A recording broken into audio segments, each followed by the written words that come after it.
Hi, I'm Ron Jess for Jessfor30. In just under 2 years, we've done 40 shows. Pretty proud of that.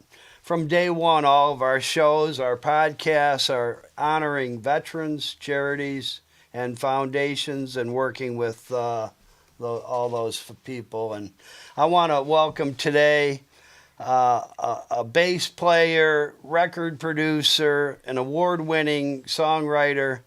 Welcome, Tony T. Money Green. Nice meeting you, Ron. How are you? Thanks for having me. Great. Yeah, first day. We've never met. No. So you live in Detroit. We both share a love of Detroit. Yeah. Where were you born, I was actually born at Selfridge Air Force Base Oh, when I was born because my father was Air Force. okay. And I was born there, and it was a baby boom, so it was tons of us born there, you know. Yeah. But we lived in Mount Clemens for a long time, and then then they moved to Detroit. You Yeah. know, and yeah, I mean, I love Detroit though, and I love Mount Clemens, and and I love Selfridge Air Force Base. There's something about it, you just don't lose that care for that stuff, man. Yeah, we're big military. I could talk to you. I'll bore you because all these shows we talk about my dad and my father-in-law was a colonel. Yeah. So tell us about your mom and dad, your brothers and sisters, Tony. Yeah, my mom was she was man. My mom was beautiful. I hated when she came to school when I got in trouble, because she was so pretty, right? And guys be like, "Man, your mom was like," I was like, but she married my biological father in 56 when I was born, and then they broke up 2 years later. And anyway, she found my stepfather that ended up being a tremendously great man. But my real father stayed in Vietnam anyway. You know, he was a. He passed away at 47. Yeah, at 42. 42. Hey, look, all my toys that he would get me would be like canteens, tents. He was trying to get me ready for that, you know. Little army, remember the army men, the plastic I had ones? tons of those. You know, he was getting me ready for it. I think was we like, all did. No. But when she married my stepfather, he was a up-and-coming famous jazz bass player. And, and just him being around more so than me being around my real father, I adapted to the music, rather than the military. I was not going to the military. The toys was fun. I mean, like I said, he was prepping me. I had army guns and shit, Yeah. But Will Austin is his name, and he's finally getting a lot of props on YouTube. I mean, on the internet. Because at first, you could find me all over the internet and not my dad. I'm like, wow, he's way more famous than I am. What's up with that? How old is he? My stepfather died at 88. He just died in 2020. And my mother followed behind him 4 years later. No, sorry, 4 months later. Wow. Yeah, she was pretty. And I said, damn, I didn't even know she was lonely, Mm-hmm. But what happens is even my dad, all of his friends were gone. And, you don't have no friends no more, So now he's here to himself, and then my mom, everybody's getting old around her, But I tell you what, I'm glad he was in my life, bro. And he gave me a great upbringing. And we would get whoopings like hell when we were kids. You can't whoop the kids no more. And that's why they cuss you out. We got him. Yeah, oh man, my mother say go upstairs and wait for your dad to get home. Man, you pacing because it's gonna be some shit. How'd you like that line, Tony? The one I always loved the most. This is gonna hurt me a lot more than you, and I'm going. I'm really? like, I don't think Let so. me do it for you a little bit. Right, And see especially when they went to the extension cord. They went to the extension cord because the belt didn't work no more. I never got that. Oh my God, the extension cord had you crying like I don't know what. They get the tears they want then. Well, we got a little soap in the mouth here. And there, I never got that. Yeah, we got that. So everybody got something different because I never got the soap in the mouth. Well, my dad never swore. My dad didn't swear, drink, smoke. I mean, he'd drink a Harvey Wallbanger and finish half of it. Yeah, just wasn't his thing. Yeah, well, hey, that's good though. Yeah, but he never swore. He was in the Navy and came home and 8 kids. Can you imagine 8 kids in a 1,400 square foot home, one bathroom, one phone on the wall, and he didn't swear. But don't get him to turn on you. They'll turn on you. He'll pay. My mother, they had it was 9. It was 7 girls and 2 boys, and they had lived on Quinn Road in Mount Clements, in almost like a cabin. And we had an outhouse. You know, you pump your water. Really? Yeah. Oh yeah, man. And then we finally moved uptown to where they had regular bathrooms and shit. But I got a chance to enjoy not having anything. Yeah. See, these kids today, you can't do it. I saw a lady take her iPhone from a little baby. That baby went crazy. Yeah. Oh, I mean, way crazy. I know. All we had is, your mom would say, go outside. All we had was outside, you know? Yeah. And my grandmother, you could take a rock. If you had a real perfectly kind of round one, take it to her, and then she'll put a quilt around it, and now we had a baseball. Oh, wow. Really? You know what I mean? Yeah. And we would get the bamboo, bend it with a string, and make bow and arrows. Yeah. These kids don't know nothing about that now, so I'm loving the upbringing that I had because it makes me appreciate things. Sure. I remember going out to Loon Lake and Walled Lake, and we had an uncle that had a home on the lake, and I went out with my Uncle Bob from the foothills of Pennsylvania. Okay. And he had a little Rambler, a 3-speed Rambler, and he came over to Redford, and here's how we got ready to fish. He comes out, he said, Ron, run the water behind the house. Just run it on the ground. Okay. Just to get the worms. So, yeah, he gets this wooden pole with the metal at the end. Where's the plug it in the wall? The worms come out. We get our worms. Yeah. We go out to the lake. He's got bamboo fishing poles. Yeah. He says to me, I'm a city slicker, I guess, you know, and he's like,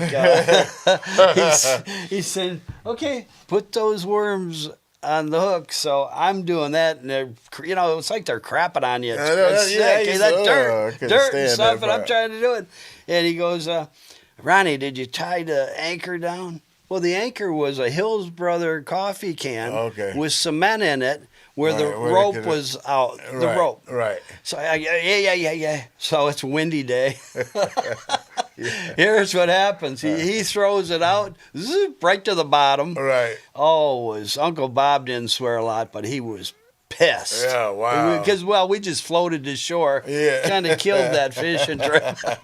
Yeah, I loved it. We used to fish right here. They used to call it the Spillway right there in Mount Clements. Right off Crooks Road and stuff, right? Yeah. And that's when my grandfather taught us how to fish. But just like you said, we on a rainy day, like at night when it rains, he'd say go out and get the night crawlers, and we get a big can of them bad boys. It's just now, if you notice, you don't even see worms no more. Not too much. Not like that. Yeah. I mean, they used to be them big old juicy long ones. You know, now I see this little malnourished. Yeah, right. Those little ones, tiny ones. Now, I don't think about that much. That's because of all the stuff that we don't know that's in the ground now. Yeah, that's a good point. Man, please, back then them night crawlers was huge. No, I mean bees too. The bees aren't, and we're not seeing frogs in our pool. Right, even 15, 20 years ago, we'd have a pool full of frogs, like 30. It's changing, man. Yeah, a lot of things are changing with the water and the land. You're right. That's the thing. That's really the thing. That's scary stuff. When you think about Flint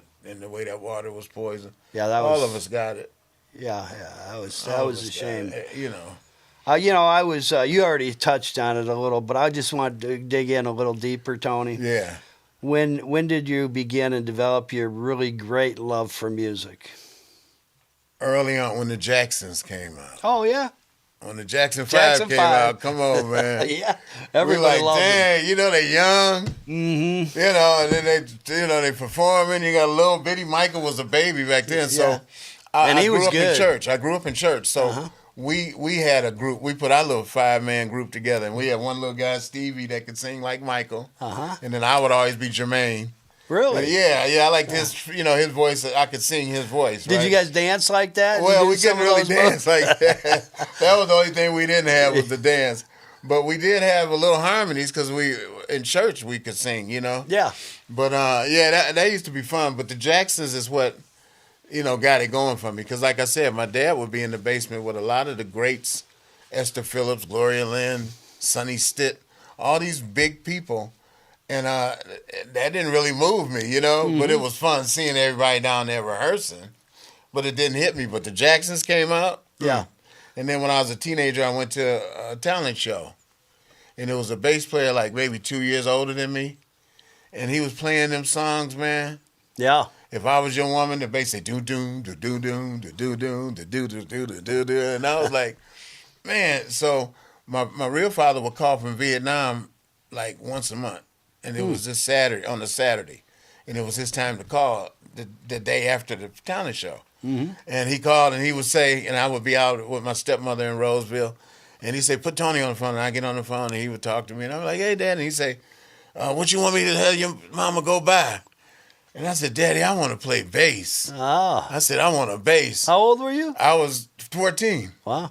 I said, I want a bass. Matter of fact, no, I was probably 12. Uh-huh. And I said I wanted the bass, but you know what I never thought about till I got grown is my stepfather played bass, right? Yeah. So he probably said, that son of a bitch.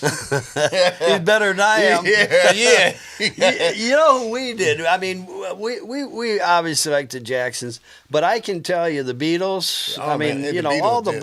Beatles. Yeah. Johnny Cash. I mean, Johnny Cash was, you know, that stuff was awesome. Yeah. Oh, and obviously Elvis. Oh, yeah. Yeah, and I man. had the Dave Clark Five, you know, and then who had the Leonard Skinner? No, not Leonard Skinner. Who had the Allman Hello, Brothers? Mother, Hello, Father? Who was I that? forgot what his name was, but Tommy he was probably knows. he was Tommy wasn't even born yet when we talking about Tommy a baby, man. Oh, I thought he was closer to us. No, in age. no. Forget it, Tom. He light years away from us. Shoot, I'm light years from myself. With 69 the next birthday. I really don't Yeah. believe it. You know, and Me a lot of too. people be like, "Oh man, you ain't that."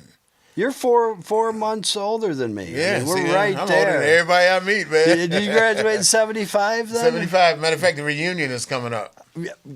Ours is tomorrow. Oh, it is. Yeah, mine yeah. is in a couple weeks. Yeah. Now what? I went last year, but I went to the wrong reunion. Oh, Here's the thing. I quit in 75. But What I went to school school? for them at Mumford High School. okay.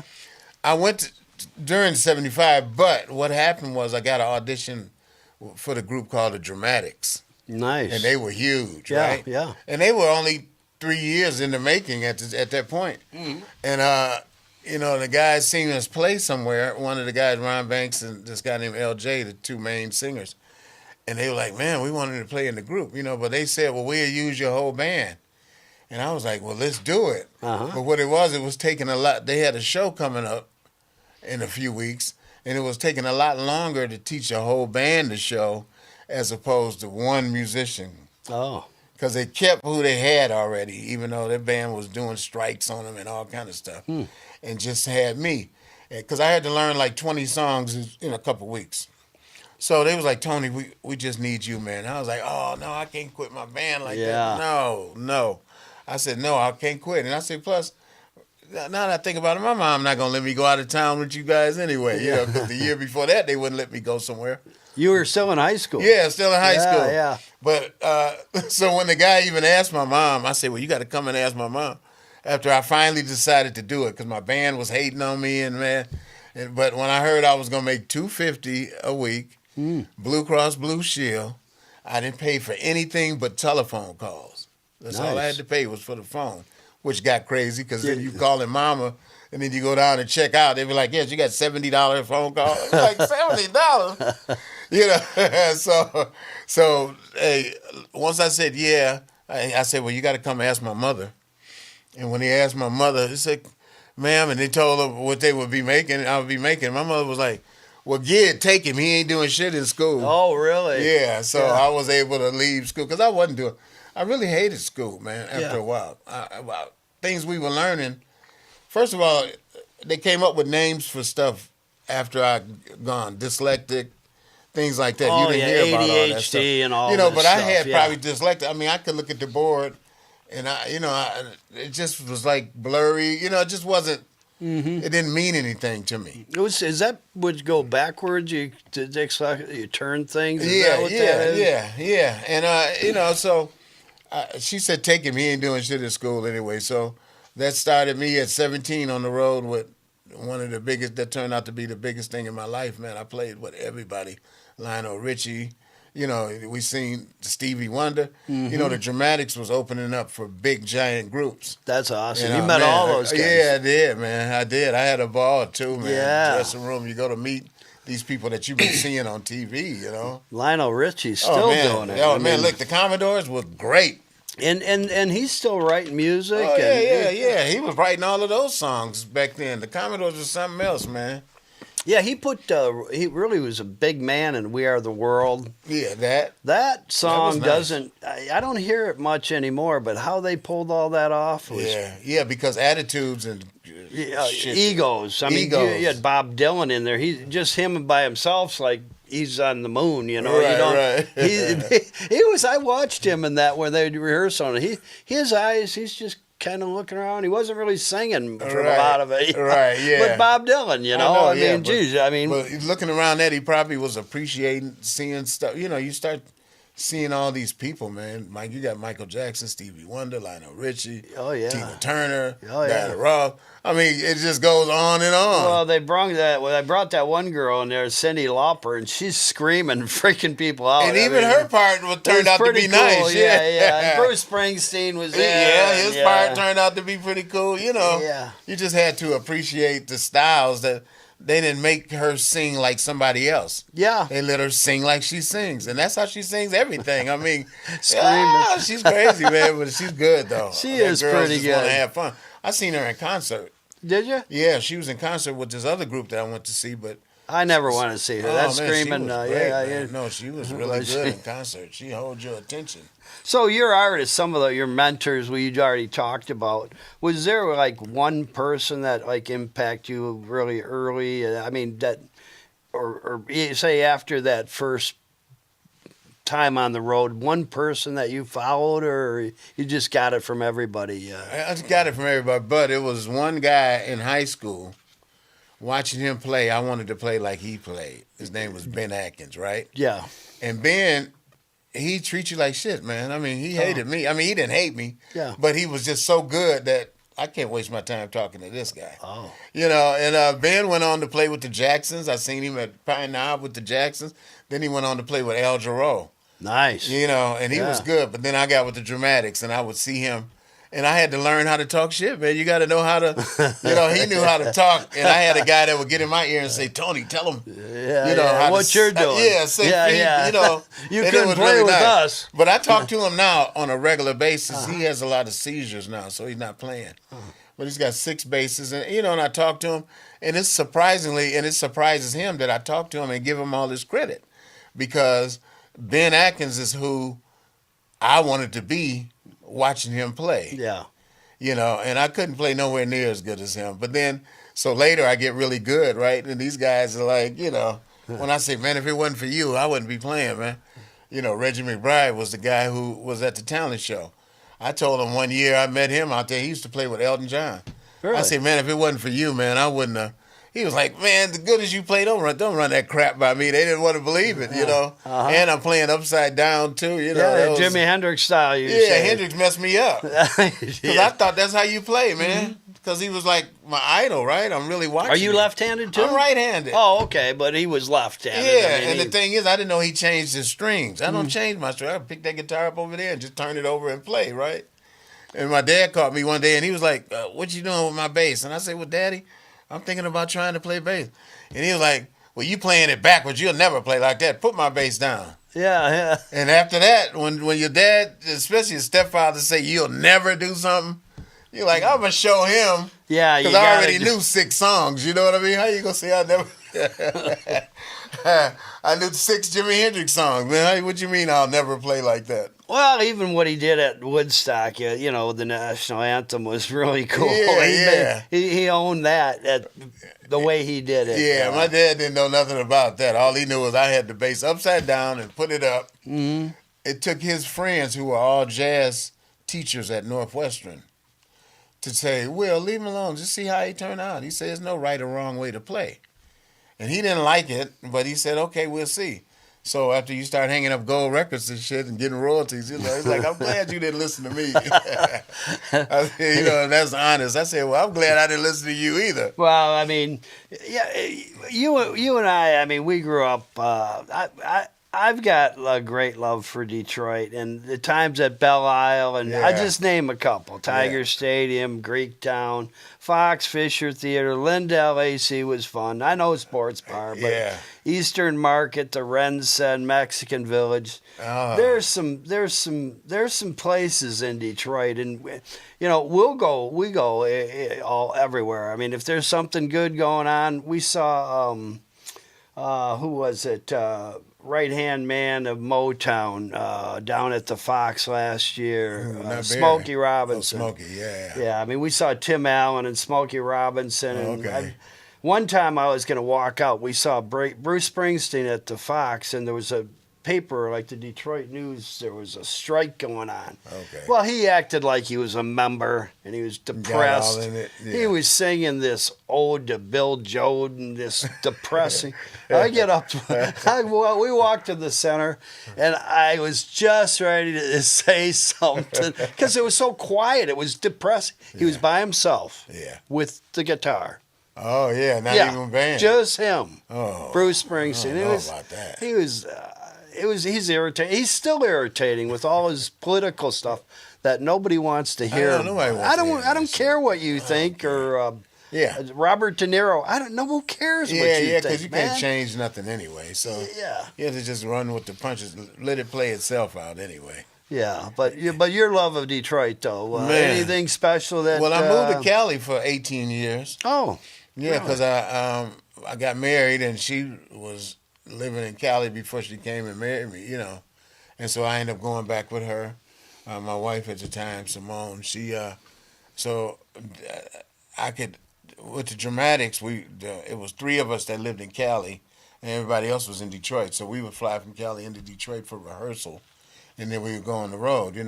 So I loved California too. California, I got to say, really opened the door for me to see what making money was about. So you must have been, Barry Gordy. Did you? Yeah, Did you just listen. spend time with him No, but Marvin Gaye lived across the street from me. growing up? Right? Yeah, Oh man. right across the street, man.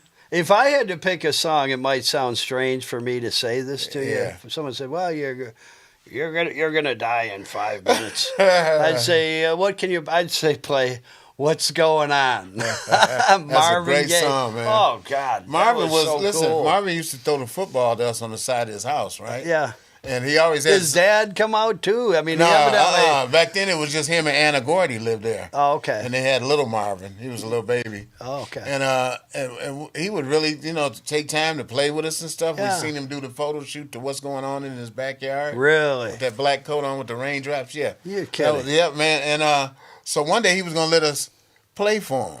Mm-hmm.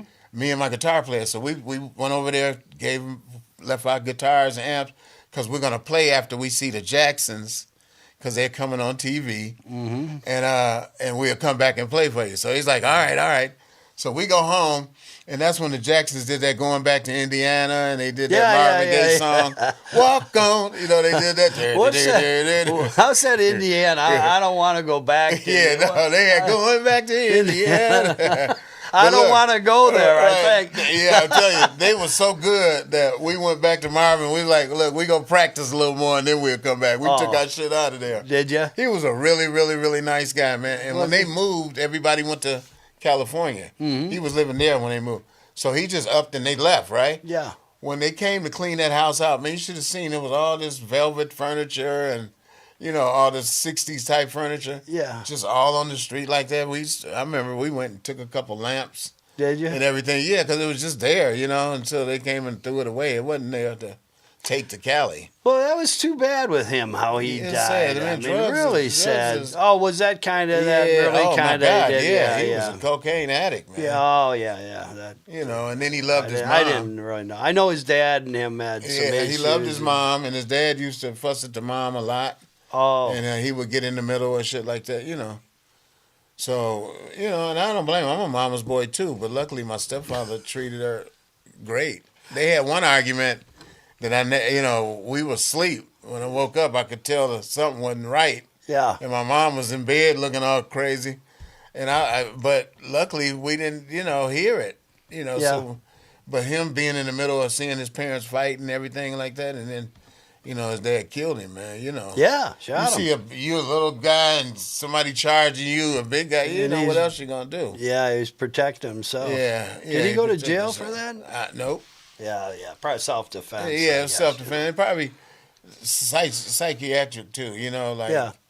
he just was pushed to that part. It was sad, but Marvin was a really good person and talented as hell too, man. Yeah. He was really Oh, talented. wow, yeah. He could play the drums. He and was everything. smooth. But his You know, love it was was as for smooth football. as- I think I heard that. Sounds like Snoop a little, and I know we're going to talk about him. Yeah. But you know who else? The guy that I loved when I was about 19, 20, my wife was going to U of M Dearborn. I was going to OCC, and trying to figure out what we're going to do with the Right. rest of your life. Right. But so I got us a couple tickets over in Dearborn there at the Hyatt Regency. We saw Lou Rawls. Oh yeah, man. And I saw him. We had a couple cocktails. We were a little bit, and we're walking up these stairs, maybe going, I don't know where to visit or meet somebody. Yeah. He comes walking down, going toward the show. Yeah. And it was like, oh my God, there's I shake. Hey, nice to meet you. He had like this red suit on, red boots on, Yeah. and he, His show was- nobody was better than Lou No, Rawls. his show That was voice, No, listen, his show was flawless. smooth. We opened up Yeah, for him yeah. with the dramatic. Flawless. We opened up. Yeah, Perfect. the theaters and around back where the stage would go around in the circle. Oh, really? Oh man, you should. Where at? This one was in Baltimore. Oh. It's a smaller one, but it was jam packed, and Lou Ross was the headliner, right? Uh-huh. When he come on, man, you could hear a pin drop. Yeah. Oh, yeah. I mean, the band was, and Lady the band Love was perfect. and- My lady love. He How sang. about, He sang. you know what my favorite one was? Like Tobacco Road. Natural Man. Oh, okay, yeah, that was a good one. That too. was a real good one, But that, too, yeah. I was born in a dump. My mama died and my daddy got drunk. We listen to that in the middle of Tobacco Road. He was a monster, man. You couldn't get a better one than Lou was. Right. Lou was Yeah. great, man. You called it right with that one. Yeah, no, he was Marvin Gaye and him.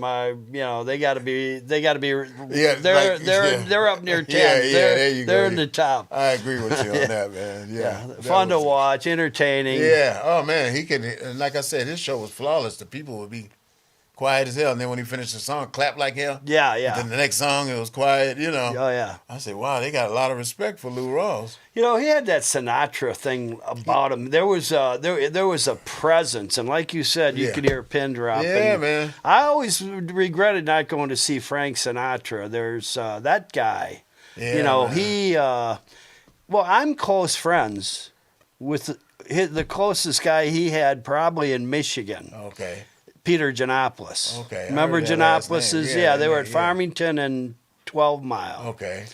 And he had Muhammad Ali would come in, Sinatra, Yeah. the New York Yankees, you name it. I've got pictures of Rodney Dangerfield. Oh shit. Anyone who came to town, Right. Sammy Davis, Oh man. anybody who came to Detroit, Was there? they'd go to his place, and I think Peter liked the food better at Excalibur. Okay. So they'd go across the way there or up on Northwestern Highway. Yeah, yeah. And, Excalibur was pretty special. Yeah. You better have some money, man. Yeah, those guys didn't need money though. Everywhere they went, people be, Yeah. it's like that. Yeah, Peter tells a funny story. So he gets with Chuck Daly, and he was close to Chuck. Okay. And all the bad boys would come in, Yeah, Isaiah, and yeah. all of them, Rodman, crazy Dennis. But what happened was, so they're going to New York. Okay. And Chuck's saying, hey, that's my town. So they're going, and they're trying to get into Studio 54. Okay. And they go up to the door. Now, Giannopoulos' place had been in like this magazine, National Magazine, as one of the hot spots, Yeah, like in Michigan. GIQ magazine or something. It was top 10 or something. Okay. Yeah. Giannopoulos'. So anyway, they go to the front door, and Chuck's with them, and the bouncer, I guess, he come, Peter Giannopoulos, come on in. And I guess Peter turned to Chuck. I thought this was your town. Yeah, right. You know? That's the way it is. Daddy Rich Right, with those suits. Right, yeah. He was pretty cool. He was, man. I really liked him, though. Yeah, everybody liked him. He wasn't that hard-ass coach, yeah, you know. No, you could tell. Yeah. And everybody respected him, even the team. That's how they went as far as they went. Yeah, and I don't think he was like Scotty Bowman with the Red Wings, and he played. A lot of those guys played the big head games. Yeah. I don't. Well, see my that. friend is Darren McCarty, and Mine too. Yeah, he's a good friend of mine. Yeah, right? he's coming up in here. Really? Yeah, good. Let me tell you, he's crazy, man. I was doing right in the middle of my show, the live stream we do. It was my birthday, and he came up and just handed me 2 ounces of weed right on the camera. I was like, happy birthday to me. But he's real good. I didn't realize how decorated he was until I seen him in the Bernstein commercial, and he had 3 rings. 4. Oh, yeah, 4 rings. Stanley Cups. Yeah, I was like, yeah. Darren, No. I said, we treat each other. He it's was like a real nobody's- team player. Yeah, and you know what? He's not a big head at it either, because No. I didn't even know. No, and he's for the veterans. Yeah. That's how we got to be friends. He was doing something in Brighton here. He heard we were giving our lake house away for a weekend for the veterans. They were going to raffle it off, and they did. Yeah. And he found out about it. He was like the 6th person. I was a little nervous because I'd never done any of this. You know, I'm a manufacturer's rep. Right. This is fun. Right. You know, Right. Tony, this is just I fun. understand. You got to have fun too. Yeah. Something to do after you retire. You know, was the whole idea. Yeah. That's But- what my Darren's cool. Darren's really cool. Like I said, I saw the rings on the Bernstein commercial. I said, Darren, you all right with me? Because we did a record together for a guy, and they just wanted us talking shit at the end, right? Uh-huh. It was a weed song, so we pretend like we smoking and coughing, and then Darren said, "You gonna pass that?" And I said, "No, quit crying like a little baby, man." I would talk to him like nobody else would talk to him. And he cracked up, man, because I was like, "Man, shut up crying." He was afraid you might beat him up or something. No, not him. Not the way he bloodied up. No, yeah. You Please. see that fight? When I see his knuckles, I had to see that fight. I look at his knuckles, I can tell he's dangerous. Yeah, he's something. I see him every year. We do the book fair at Shed 5 in downtown. Eastern Market? Yeah, Eastern Market. Yeah. Every year. It comes up again in July. Oh, do you? Yeah, and I it'd be go get my 12,000 pickles people there. down there. That's Really? where we buy. There'd be 12,000 people down there, man. Really? Yeah, and I got 2 new books now. Oh, I'd like to go. Yeah, I'm going to bring you a book autograph, Ron. So I owe that'd you, be- man. yeah. I owe you a nice book, Oh, man. not at all. That's a really nice book, too, man. I owe I'm you. enjoying it. Really. I mean, I'm enjoying it. All I did was talk to Jackie Wallace, is the lady who did it, and we would just talk. We get together every 2 weeks and just talk. And she had a little tape recorder going, and we would talk. Next thing I know, it's a book. She's a writer. Yeah, she's a writer. Yeah, I don't know. I mean, I just feel like I've heard her name, but We got a podcast together. Oh, do you? And she's got a son, John Paul Wallace, a young boy. Is a great singer, entertainer, talented. Yeah. She's got some talented kids. Now, you said your stepdad played at the famous Baker's Keyboard Lounge, and you live a mile or so up That's the road it. Yeah, from I there. just I live a mile know. away, We're yeah. going to go down there after Yeah. this. Well, look, because my dad would come in from work, because he worked at auto parts during the day, right? Yeah. And he'd get in at 6, right? And say he got to be at Baker's at 6:30. He'd come in and say, "Wake me up at 6:15." What? And he would sleep hard from 6 to 6:15, man. And he would go down to Baker's. But what he was, why he was able to, he was like one of the bricks at Baker's, is because he could sight read your music. I got a picture of him with Lou Ross. You know? Oh, really? Yeah. Really? He could sight read your music. Were they at the Bakers together? Or Well, somewhere? no, Lou Ross, he did a TV show, Delary show, or one of those ladies. Didn't had he? a show. Did he have a show, Lou Ross? I thought he Yeah, had a show. Maybe it At was, one time, like Dean like Martin one of those had things. his. Yeah, right. I used to like that. Dean was funny. But he used to, because the musicians like Sonny Stitt and those guys would come without a band because it cost a lot to travel with the band. Mm-hmm. You know, well, he wasn't making a whole lot of money in the jazz world. So what would happen is they would come to Michigan, they'd come to Detroit. My dad was the perfect sight reader, and he knew the musicians that could sight read. So they would hire him as the leader. He would get the musicians, and then they would come in the basement, rehearse one time, the whole show down. And then Friday, Saturday, and Sunday, they at Baker's. You know what I mean? Yeah. So he was built in. I mean, some of everybody.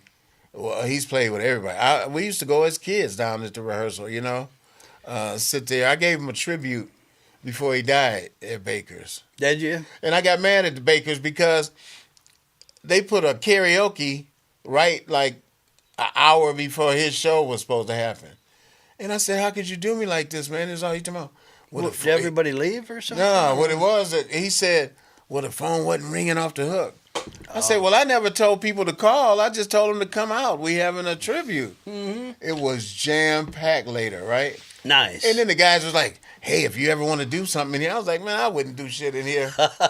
See, you can't treat every musician like it's the musicians that being begging to play in there. Yeah, yeah. I didn't need them. I'm like, man, I wouldn't come back to this dump. Oh, come on. I remember when it was these new owners. The music's good. I don't know the owners. Yeah, but now, the music. now it's trash. Oh, it's is it? always Is it's it? local. Oh. It's just a building, Okay. and it's called Baker's. Yeah.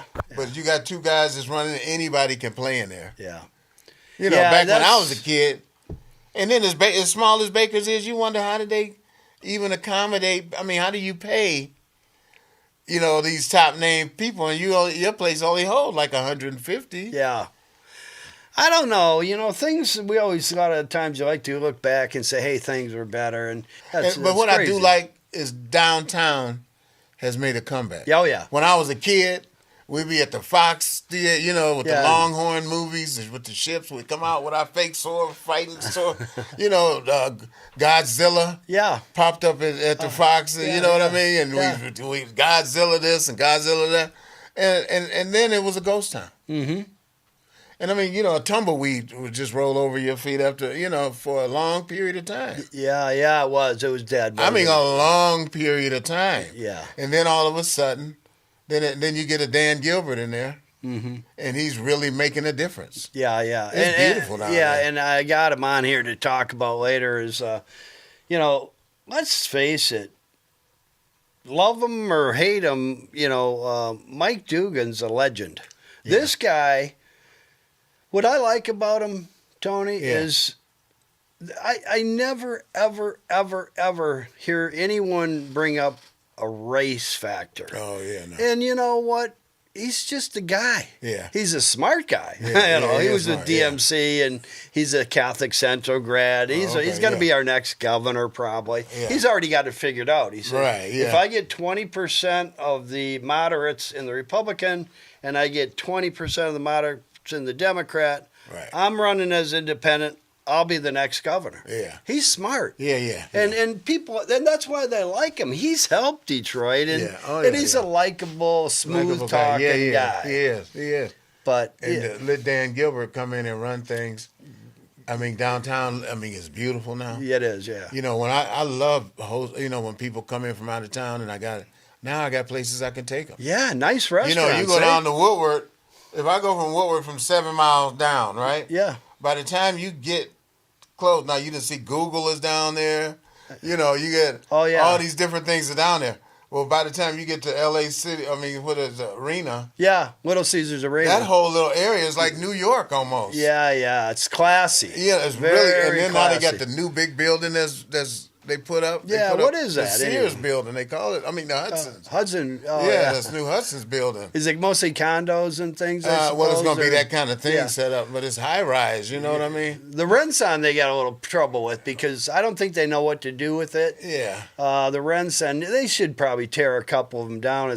I mean, That's what they gonna do, and I Yeah. couldn't believe that. I'm like, man. well, I mean, I know what you're saying, but But they're gonna put something else there if and they they're- tear something down. and they're 50 years old or so, aren't Right, they? I yeah, mean, they're yeah. older than you think, Yeah. you know. And But it's a lot of buildings still going on that's 50 years old. Yeah. But you're right; those kind of buildings got tore down because look what happened to Joe Louis Arena. Yeah, I mean, yeah, they yeah. Tiger Stadium yeah, looks I mean, nice man, too. I used to love Tiger Stadium too. Back Yeah, then. and how about Bat the Day. train station? Oh man, I used That's to go to cool. the train every year to go to Texas when my father was stationed in San Antonio. Oh, really? Yep, my stepmother would get me and we would go to Texas on the train, and it would be like really crowded, and then it was nobody. Yeah. Then crowded, and then nobody again, you know. And that place was really nice, and I liked that they redone it. Yeah. You know, that could have been a casino too. I mean, you know, I didn't know what they were going to do to it. It's supposed to be a police station. I don't know how these casinos make it. My wife and I go down there. We could afford to throw some money. Yeah. We got $100. We usually split it. Okay. We're not cheap. I just don't like when my odds are 1% out of 100. Yeah, I'm thinking, okay, I'm going to throw 100. I got 1%. I'll throw 200. I'll throw 1,000. It's all going to you or down the toilet. Yeah. I'm not a gambler. I'm not anyway. either. I'm not either. I never liked gambling. No, I'm not either. We're going somewhere tomorrow up to Gun Lake in Grand Rapids, but I'm not a casino. Here's the thing with the casinos in Detroit: they're too damn close to home. So if you spend all your money, then it's like, oh, I can jump on the lodge and go right back home and get some more. Jump back on the lodge, back in the casino. Oh shit, I lost that 300, and I can get back. Yeah. I don't. If I'm a gamble, let me fly off to Vegas. Yeah. Or let me go to Soaring Eagle. Right. You know, go somewhere where it takes you a few hours to get there. Different scenario. Yeah. You know, your head's into, we're in Vegas. We can go by the pool in January, February.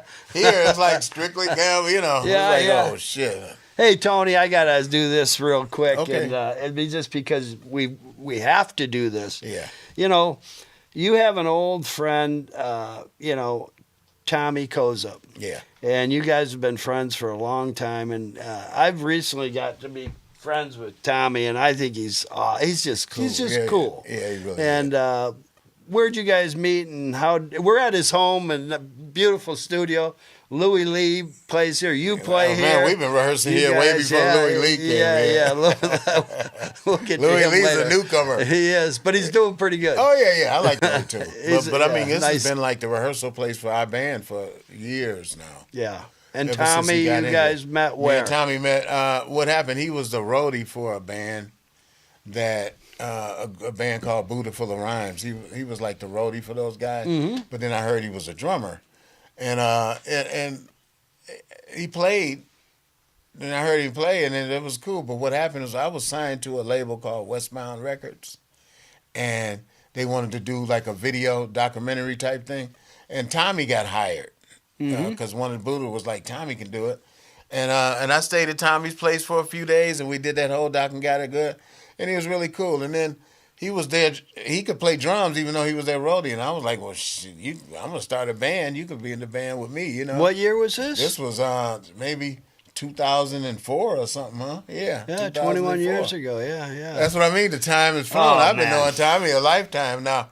And we've never had a real fallout either, you know. I'm kind of easy to work with because, first of all, with the band, I'm not calling everybody until we got a gig or something. Mm-hmm. I'm not one of those guys, man, we got to rehearse until, no. Yeah. No. We rehearse maybe 4 or 5 times before a show, but all we really doing is refreshing, or we might add 1 or 2 new songs. Mm-hmm. But we do the same stuff, man. And that's because everybody hasn't seen that, so there's no sense in redoing. You only wear yourself out when you're playing every week and people see it, and you got to keep adding to do the show different. Well, people start scratching and they start doing it for the wrong reasons. I thought Louis Lee, mentioned him a minute ago, and he is a super talent, great guy. Yeah. I love his music. I know he's just really starting. You know, he's got greatest hits. I don't know how many songs he even has. Yeah. But the ones I listed, I like the Jukebox one, and he's got a few really good. He's got a few. He's just come out with this cowboy. What's it called? Tommy? Doc Holliday, yeah. So those are all going to play well. I was golf with Darren McCarty. Okay. We golf here in Lakeland, and last summer, and it was so cool to golf in the cart with Darren for 9 holes. It was like, can't ever think of a better time with anybody. And you know why? Because there were, believe it or not, there were minutes where we weren't talking. Okay. It was just, and it was relaxing. Right. But it was fun. And so we get in the clubhouse, we're going to have lunch together. And Darren looks at me, and how he is. He says, Ronnie, you know Louis Lee?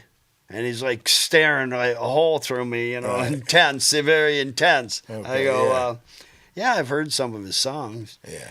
He goes, just watch him. He's the next Kid Rock. Is that what he said? Yeah, he Oh, did. God. And I told Louis. Louis loved that. I mean, he thought that was cool. But it's high praise, and who knows? Everybody starts somewhere.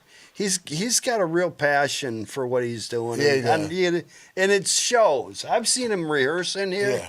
And he's in his own world when he's into it. And that's, I think, so what that kind of means is you're not, the noise is, you as long as he can keep that noise away and really do good stuff, he should be okay. Yeah, he should. I really think so. I like his ambitions.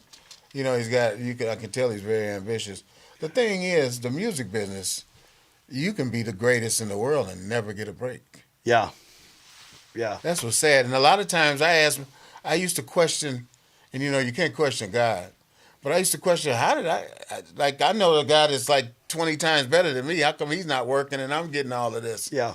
And it's just how you are with people and the luck of the dice. Yeah, passion, luck. And luck is the biggest part of it. Yeah. You're right. I've seen guys play baseball in college that I even played with in high school. I'm not saying it because I didn't have the desire to play and work out 5-6 days a week for 4 hours going to college. Right. That turned me off. But could I play ball better than? Yes. Yes. But did they play Division I baseball? Yes. Okay, they're buddies. We're still friends. I don't care. Yeah. I wanted to get married and have a wife and have kids and be able to spend time, and those it's guys, been good. It's the sacrifice. You know, you either sacrifice way, a lot of stuff. You know, we're sacrificing having kids and raising them and settling down. But but the luck is Louis. It just takes that right one person to see him. Yeah, and then he's gone. But who's to say you get that right person? I mean, you got to keep swinging away. Yeah, it might be 10 years from now before you finally get it. Well, if you still love it and you still believe in it, then you're going to accept it 10 years from now. Yeah.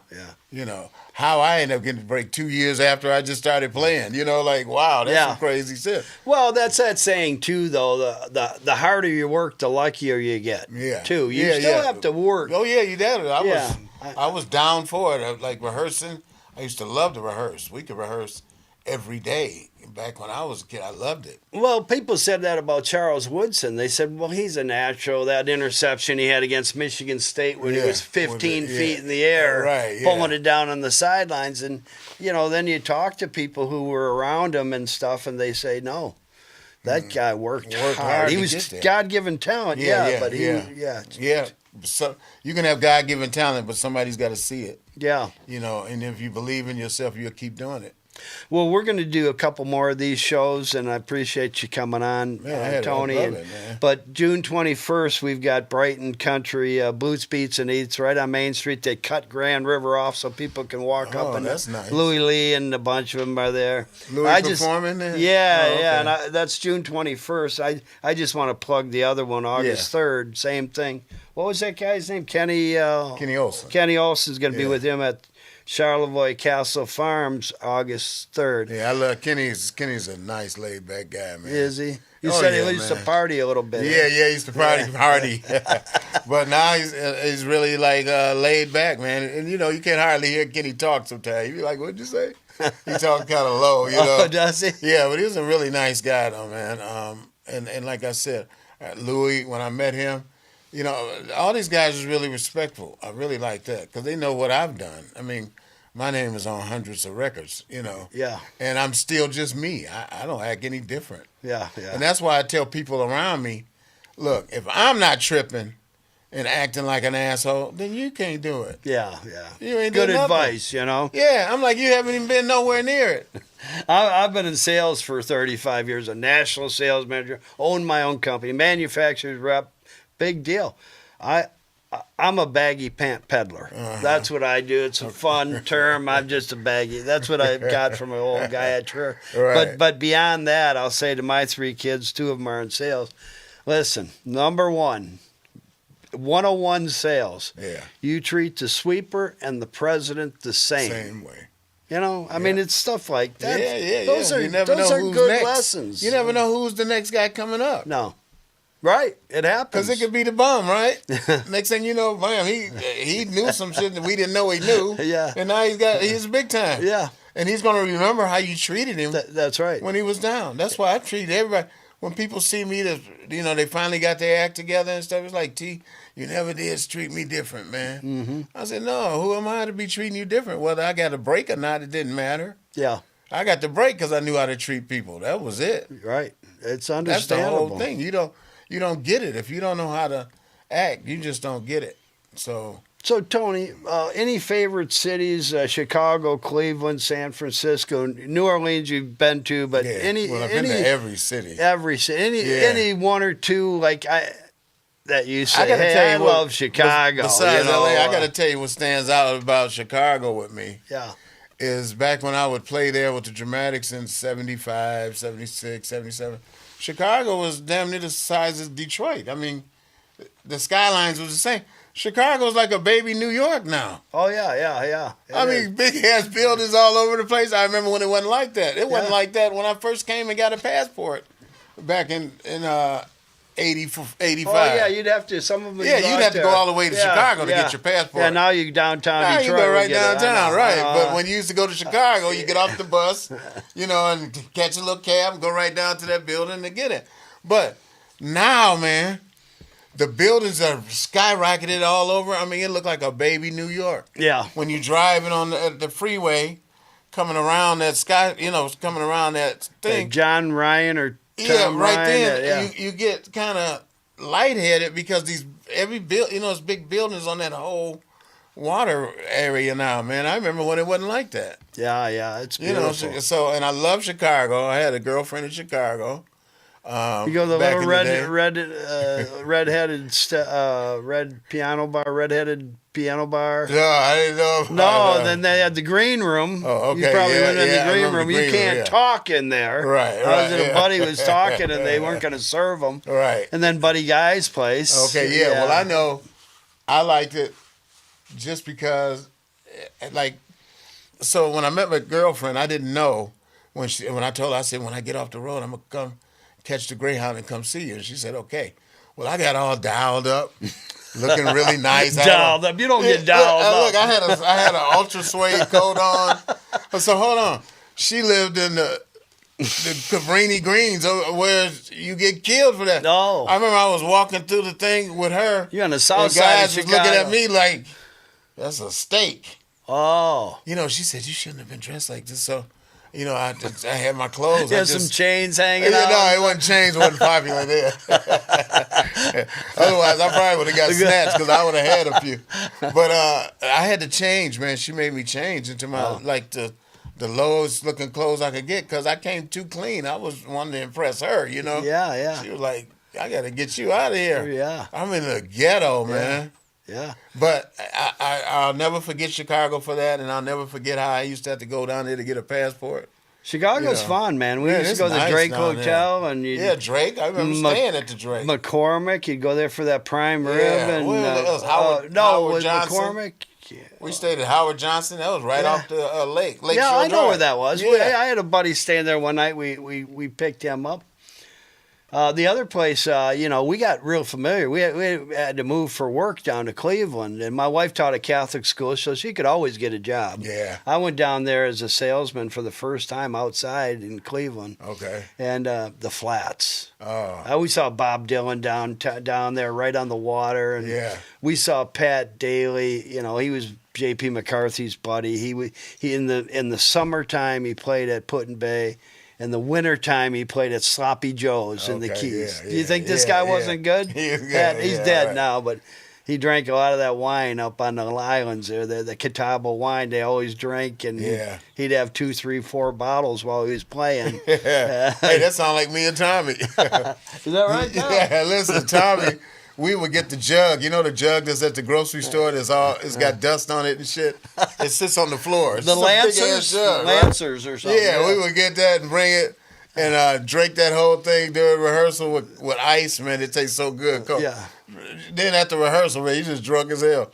And I don't know why I would get in the car and drive home when all I had to do was stay right there. Yeah. So I got hip to it and started spending the night sober up, But I got home a couple times and didn't know how I got home. I'm like, well, I must have been looking crazy driving.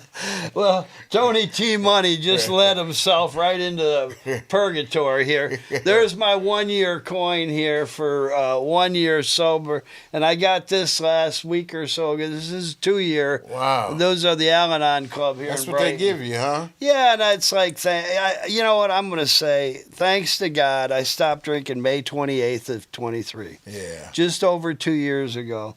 And, you know, the Al-Anon Club, Monday, Wednesday, and Friday at 7 a.m. Okay. And I do have, Tommy knows the story. He did a song for me. It's called My Angel Tom. Okay. We might play that in here, Tommy, later. But it's basically, this guy used to have a bait shop at Houghton Lake, and we always let him fish off our dock. And I tell everybody, I don't care who fishes. Right. We're not there, but 10 weekends a year. You fish there, just keep it clean. Yes, I could care less. It's on my river. Right. Because one of the Count River goes into Houghton Lake. Right. So this 88-year-old guy, 87, Tommy's there, and he owned the bait shop. So we have the kids and the grandkids. There's like 12, 13 of us there. And what happened, I'll keep it short, but what happened was I go out there and I have a drink, and I'm walking around at Jack. And he says, he goes, "Hey, Ronnie," he goes, "You know what ruins family vacations on Houghton Lake?" And I go, No, tell me. Alcohol. So I go, oh, okay. Yeah. And I didn't think about it. So you go out the rest of the day. All of a sudden, it was one of those, like, 4 in the morning. Boom. I'm in bed with my wife, and I look up. My eyes are like saucers. I'm wide awake. Yeah. So it's more like almost a dream. I just walked out in the garage while everybody was asleep, opened that refrigerator that used to have Tons of eggs stuff in it. and bacon and bread and stuff here and butters and everything, and up here would have fudgsicles, the small one for popsicles for the grandkids. And I pulled a white cooler over and all these wine coolers and beers. I just pulled this cooler up and opened the door and just one after another poured them in, dragged it out, poured it on the grass until all of that was empty. Yeah. And then got to the freezer, and we have a little hole in the cement in the middle of the garage, a drain, and just poured every bit of it down that drain. Wow. And it was, kind of like cathartic. Yeah. It didn't. It only meant something to me. Yeah. Yeah. That's the time. Yeah, that's what it's if you're mean to selfish, you, if you're going to be selfish. Yeah. That's a good time. Yeah, it was a good time. Yeah, and that's a good time to be selfish. Yeah. And you thank God, it was a miracle. And it's the alcohol is funny too because you're having fun while you're drinking it. Yeah. I used to work with a guy that built chimneys. His whole family was into building like that, right? And Doug was this big old guy, and he would get up and rock your chimney, right? What did he do? He'd rock. He said, "Mr. Green, tell Miss Johnson to come out, please." And I said, "Ma'am, my boss would like you to come out." I played the game because here's what he did. He wanted to be in the music. And he said, "So I tell you what, if you put me in your band, then I'll give you 10% of what I make on these jobs." And it sounded cool. I didn't know it would be what it turned out to be, which some of the 10% was $1,800. I would nice. make great money. Yeah. So watch this though. I said, "Hey, I'm paying her. I got my money. Plus, I had just had a little daughter. I was able to buy. I would buy diapers by the boxes and milk, Similac, And but I would see him the next day, and he said, "Man, we got Mrs. Keir. We're gonna do Miss Keir today." He said that's a $1,800 job. I was like, "Oh, cool." I'm thinking I got another $180. He said, "But you got to buy the material." What? And I'm like, "Yeah, just like you just said." What? I'm like, "What? I just got my little money from you, man." He was talking about. Man, I went to the booby trap last night and laid it on. Oh, he had no money. He would spend all the money. Oh, yeah, did he? Yeah, 18. In one night, I know. Those girls would make him feel like special. You know what I mean? Because he wasn't a guy who knew how to really talk to get a girl, Yeah, special until the money's gone. Yeah. Right? And then it's like, talk to somebody, let the door hit you. But here's what he would do. Last call. Yeah. Give me 20 scotch. Give me 15 scotch and soda. Oh, jeez. That's what, how he would for do it. everybody? It'd just be lined up. No. for him. Oh, wow. They'd just be lined up. And he stayed in all the hotels on Woodward. You know, the Suez Motel, all them little hotels like that. That's where he would stay. He had and an he had the alcohol truck problem. with the build, but he could build his ass off, man. Could he? By the time he go up and shake your roof, the lady was like, "Oh, I better get it done." Mm-hmm. Yeah, all he doing is getting a bag of mortar and tuck pointing the line, Yeah. I'm like, "You getting that kind of money for that?" He told me, "Yeah, they make it. Just you think it's a lot, like the foundation in the basement. He could really fix it probably for $50, but it's $4,500, ma'am." The funny thing is a lot of them old people, because there would always be old people, right? Yeah. They wouldn't even go to the bank, man. They come up from the basement with that money. Yeah. They'd have it stored away. Yeah. Yeah. They didn't never trust go to the banks. bank. Yeah, never went to the bank. Yeah. So Tony, you have a relationship with Snoop Dogg. You played with him? Yeah, man. He was a baby when I started with him. That he was guy's funny. Very young. He's funny. Very young, and and it was really nice. The guys liked me, but one day he came. He said, "T Green, we really cool now, man." I said, "Well, what up, Snoop? What you talking about?" He said, "You know my daddy." I said, "I know your daddy. How do I know your daddy?" He talking about he was your mailman. I said, "Vernell?"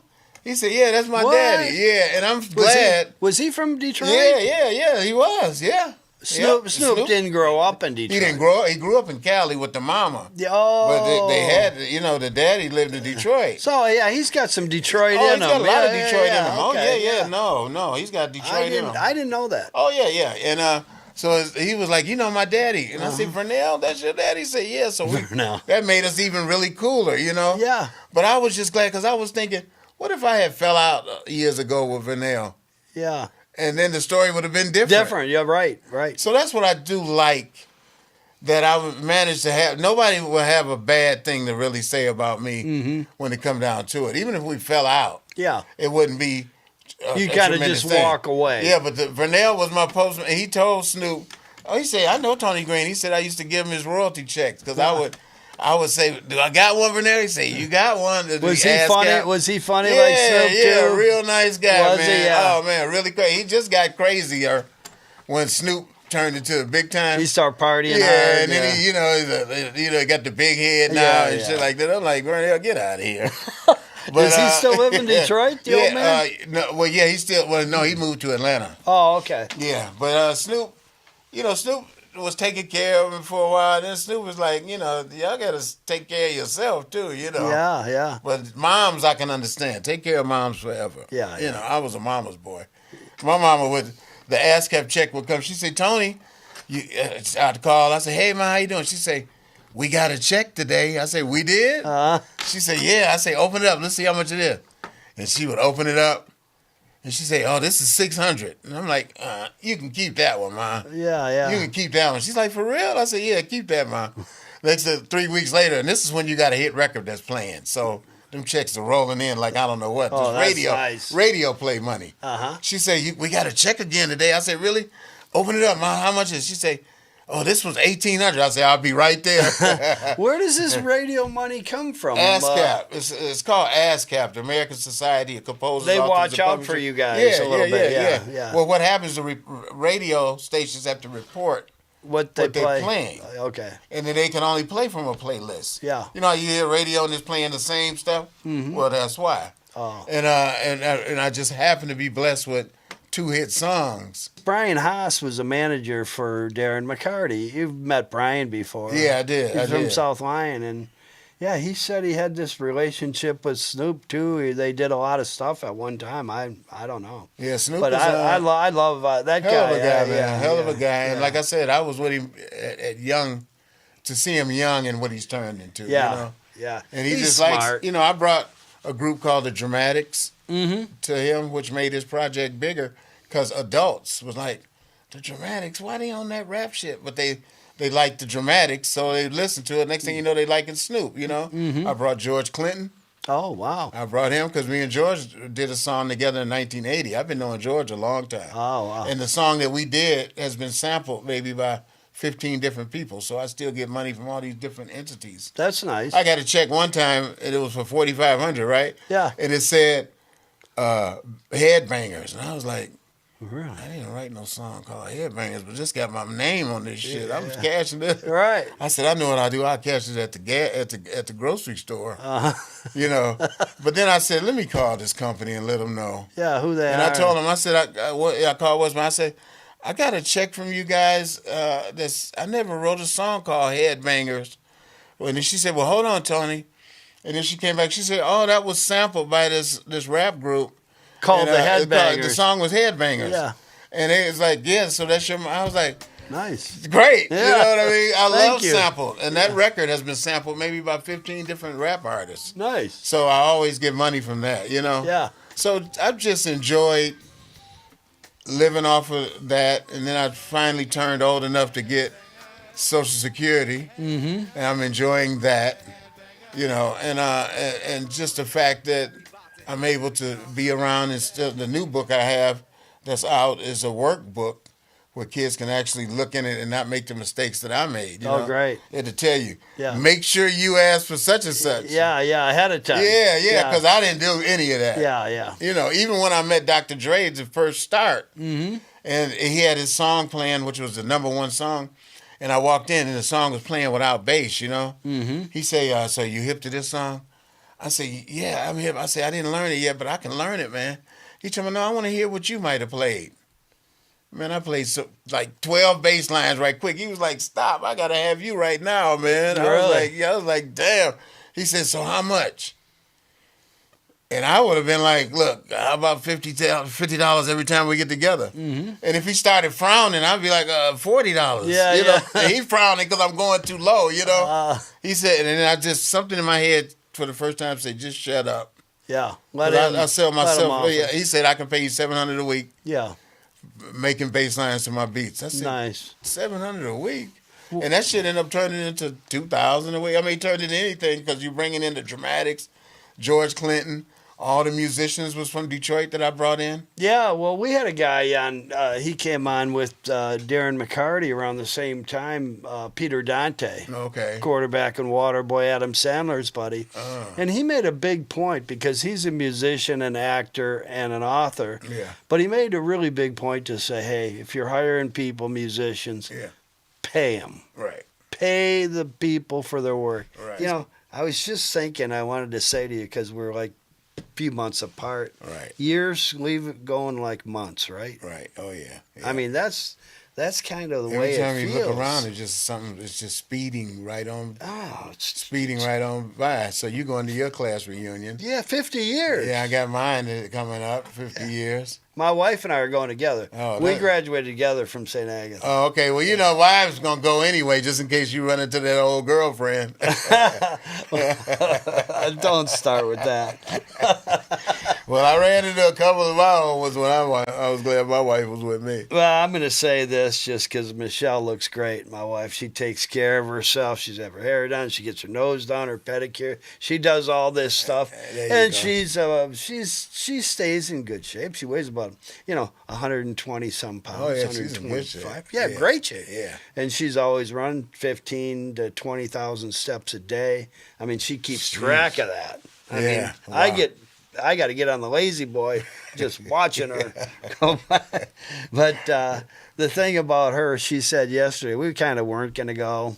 We weren't going to go. She comes in, yes, I think we should go. I said, why, dear? Well, why do you want to go now? Right. Well, I just think you went there 12 years. I only went through high school. I went to Redford High School, and I came over. But you know all those people. You really should go. You 12 should go, years. especially I should go. Here. Well, I go, so why is it you want to go? Right.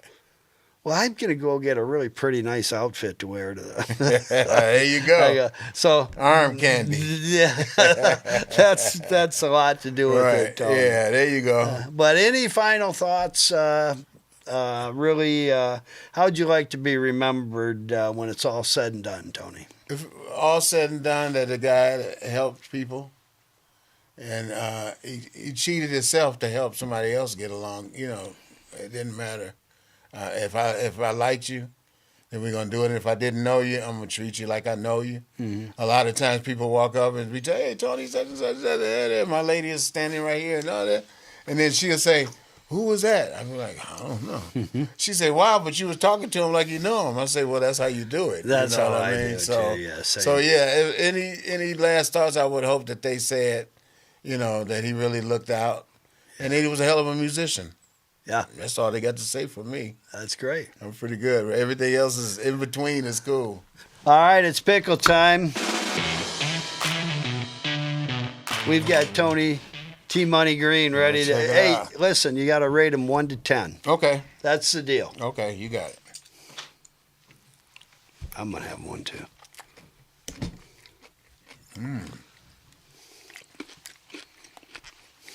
It's just as deal as I like it. I really like deal. I like sour deals. Mm-hmm. This is close to a sour deal. Yeah, It tastes really good. and that's got jalapeno I really and don't taste the asparagus. jalapeno in it. You know, that's funny. They're almost a year old. July 22nd. Yeah, We'll be good. doing another. They stayed crispy, right? Well, these mine. Those are yours. Well, you I'm gotta just gonna stay have one out more. of If these is mine, you Nah, think I'm taking 'em back. Yeah, right. They are good enough to take back, man. Thank you. What's right, 1 man. to 10? I'm gonna give it a 9.5. Thank you, Tony. 9.5. I could say 10, but that would have been too much. Just I didn't want you to get the big head on me. 9.5, really good too, man. I'm not gonna even let my woman taste it. Nice to meet you, Tony. Thanks for Really doing nice this meeting you show. too, I man. appreciate Great it. show, man. I Yeah. love you, man. Thank you. Right back. We'll be back together soon. Yeah.